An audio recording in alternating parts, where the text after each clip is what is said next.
endearing romance this is between the customer and the coffee server. They're amazing. Their subtle glances to one another is very well done, well performed. The cello in this film is absolutely incredible. I just love the cello, and the crescendos in this piece during the dance is unbelievable. And I just think it's wonderful how they've got her external life and then her internal dance, her dream, her fantasy is extremely well done. Great choreography. And the glow paint on their face is absolutely gorgeous. And I love the twist at the end. Well done. I loved this. I thought it was so interesting. I loved the moment at the very beginning with like the kind of just like anxiety that you could read and radiating off of the kind of main girl.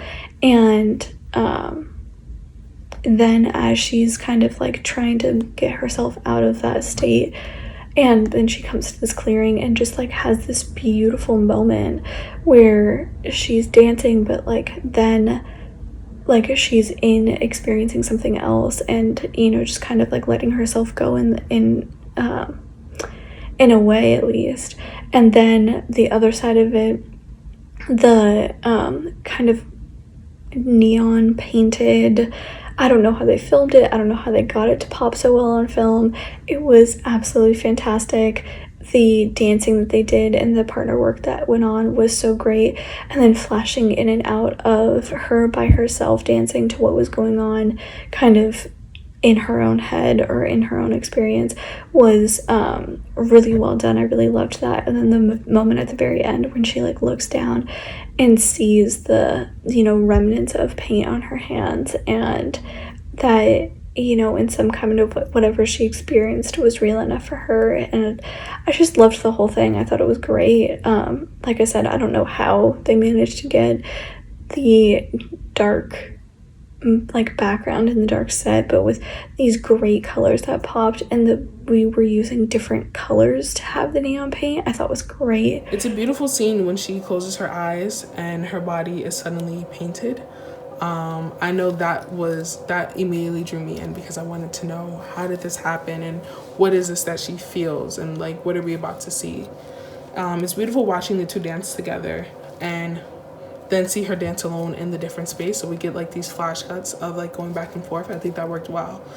It was very gorgeous and seamless movement, and I loved the ending. I think the ending really touched me. It was very satisfying to me because she still had paint on her hands at the end. So, it feels like you can actually make something that you wish to happen actually come true, and so you can keep some realness into like your dreams and your fantasies. So yeah, I think it was a very powerful ending and a very powerful film, and I really enjoyed it. Both romantic and tragic. The violin gives a dramatic touch. I love the outdoor shooting. They had the best day, sunny and shiny, and it was a lovely choreography, both with the daytime and their original technique they used with the painting and the UV light for these high contrast neon colors. It was just a lovely choreography and just a nice love story in the background. Just a lot of sympathy for our character here as we just went through her with her day, and then the turning point there where things turn to light and they start dancing in the glow in the dark paint. I thought was just cool. It's an interesting sort of turning point on it. Kind of lends itself to the name of the film, I guess. So it was really smartly done, executed well. It's worth checking out. I really enjoy the teabag scene. It was so intense, so fun, very suspenseful. It really captured the emotion, and I just loved how that teabag kept coming back between the expressions, between the characters. I loved the shots of the faces and their expressions.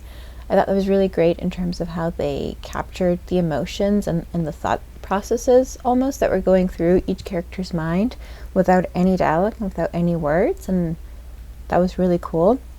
I also loved how like the way the teabag came back at the beginning The expressions from the diner came back as the dancer is walking away from the cafe, and it's building up to that moment where she's like feeling all these emotions, and I thought that was a really cool way to show that.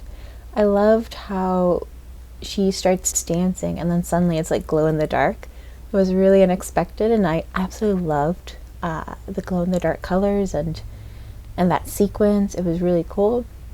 And although it wasn't logical how she got paint on her hands, I liked the hopeful note that it ended on. That was really nice. Really does what some of the best dance experimental films do, which is really explore and express this idea of intimacy and what it means. These little intimate moments in our everyday life and our reactions to them, our internal reactions. And the most important thing, right, about cinema is externalizing that internal.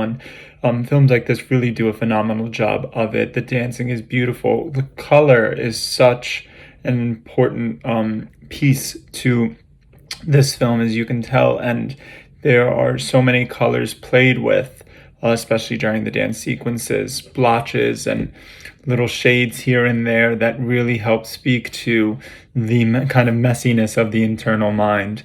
It is a piece that feels utterly feminine at its core as well, which is very nice to see. In not just, who is dancing in it, but just its general tone and movement and feeling feels like a very powerful and strong feminine force. And I think that's another wonderful thing about it. And the title is, leans to the positive, to turn to the light and not to our darkness that may come with our fears, apprehensions, and anxieties.